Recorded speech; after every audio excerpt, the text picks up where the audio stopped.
Welcome back to Introduction to Talmudic Legal Logic, and today we're going to talk about the structure of a Talmud page.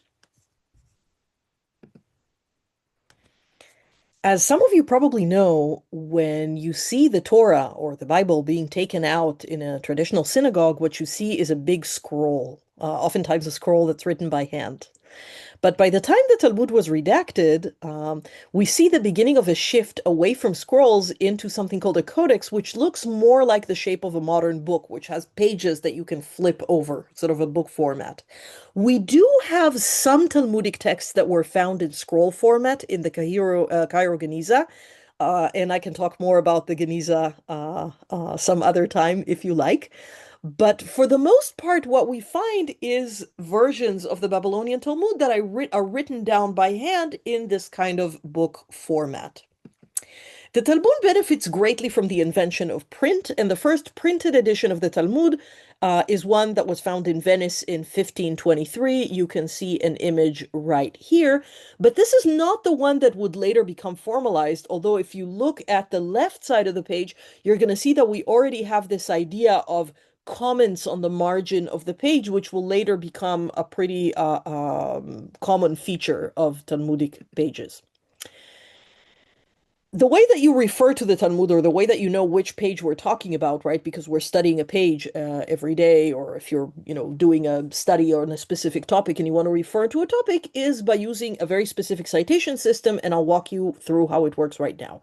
So, for example, if somebody tells you that you need to look up Bavli Bava Kama 50a, what do you do?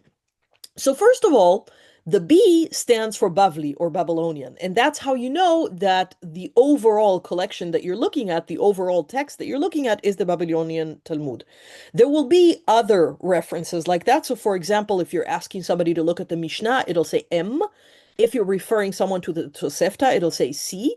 And if you're referring someone to the Jerusalem Talmud or the Palestinian Talmud, it'll say Y for Yerushalmi. So usually for us, if we study the Babylonian Talmud, there will be a B. Now, what's the Bava Kama? This basically indicates the tractate. We've already mentioned that there are 63 tractates. Sometimes the citation will also include the chapter inside the tractate, but given the fact that there are pages and the pages are standardized, this is unnecessary. So next we get the page. In this case, it's page 50 of Bava Kama. And we're also going to get A or B, which indicates which side of the page we're looking at. So page 50 is going to have 50A, and then when you flip the page over, it's going to be page 50B. So what does an actual page look like? So the Talmud that we use today uses the structure of a traditional edition found in Vilna. You're now looking here at the very first page of Brachot in the Vilna Talmud, and I'll explain what each of the parts here is. Okay, so first of all, you're seeing the center piece. This is the actual text of the Talmud. So when we walk through a Talmud page, this is the first place where you go. This is the actual text. This will include the Mishnah and the Talmudic commentary on the Mishnah.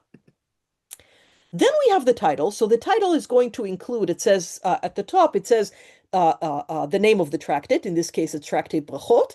On the left side, you see that it has the letter Bet. That's the page. It's page Bet. And then we have which chapter it is. It's chapter 1, Perek Rishon. And it also says Me'ematai. Usually the chapters in the Talmud are named after the first word in each chapter. In this case, that word is Me'ematai. You can see it very ornately decorated there with this like really delightful frame around it. So that is the name of this chapter, Me'ematai. Next thing is on this side. Whenever there are references to biblical verses or references to other places in the Talmud or things like that, they're typically going to be included over here on the side. Then we're going to have this. So the inside of each page contains commentary from the 12th century from one of the greatest interpreters of both the Bible and the Talmud, Rashi, Rabbi Shlomo Yitzchaki, who operated in Provence in France during those years and offered very literal, simple, explanatory comment in the Talmud. This is going to come standard pretty much with every page that you're looking at. On this other side, you're going to find all kinds of references and commentary. So these are references maybe to other places in the Talmud that are references in this page, just to kind of like help you do the cross-referencing. And then we have this, we call this the Tosafot.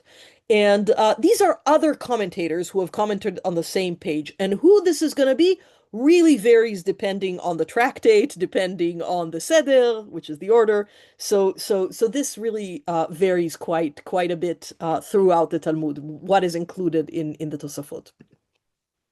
So those are all the parts of the page, and this is kind of like your way of finding yourself in a traditional page.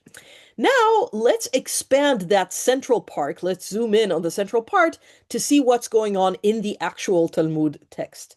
So, typically, what you're going to find out is bipartite, right? You're seeing that I circled in blue something said matni or matnitin. So this is basically the section that's taken verbatim from the Mishnah. It's a Mishnaic rule statement. This is often going to be short, terse. It's going to be difficult to make sense of it, even though it's offered in Hebrew that is actually quite clear and concise. And then you're seeing the green circle circling the term gim or for Gemara. And this is the Amoraic elaboration or explanation or argument or story that refer to that Mishnah. Typically, it's going to be much longer than the Mishnah. It's going to feature a lot of arguments between different rabbis about the rule, bringing proof from other sources or using all kinds of logical constructions. Oftentimes, there's not going to be a decision at the end. But this is basically the way it's going to work. And all the stories in the Midrashim are also going to be provided as part of the Gemara. So what do we do if we don't speak Hebrew or Aramaic? And if we open a page like that, we can't make any sense of it.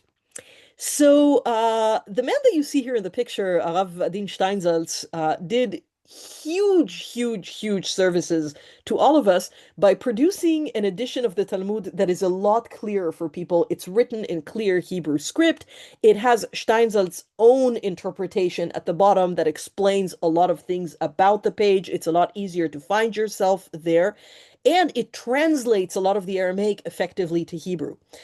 You can find the Steinsaltz explanations plus a really good, concise English translation and some beautiful illustrations and other historical commentary in an edition of the Koren Talmud.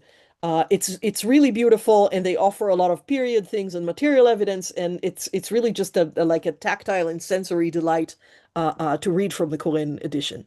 So if you read English and you want to read a hard copy volume to enjoy, that's something that you can peruse. However, we are very lucky to live when we live because there is also something called Sefaria, which has really revolutionized the way that we study Talmud. It's using all the intertextual tools of the internet to provide you with an experience that, in many ways, weirdly, is a lot like the experience would have been for the original rabbis to debate these kinds of questions. So what you're seeing here is the front page of Sefaria, and you see that it has a library of Jewish texts, and you can click on whatever you want, and it directs you to where you need to go. So let's say, for example, that we want to browse the Talmud. So what we would do is we would click on Talmud. So I've clicked on Talmud, and now it's offering me all the Sdarim and all the Masachtot, so all the orders and all the tractates. So let's say that we want to go to Bava Kama. So here is Bava Kama. So I've clicked on Tractate Bava Kama, and you can see that all the pages are there by chapter. And here is Bava Kama 17a. That's what we're looking for this time. It's an issue called Ketzad HaRegel, which is an issue in tort law. And that's where you find it. They're going to provide it to you in Hebrew and Aramaic, followed by an English translation that closely tracks the translation that you would find in the Koran.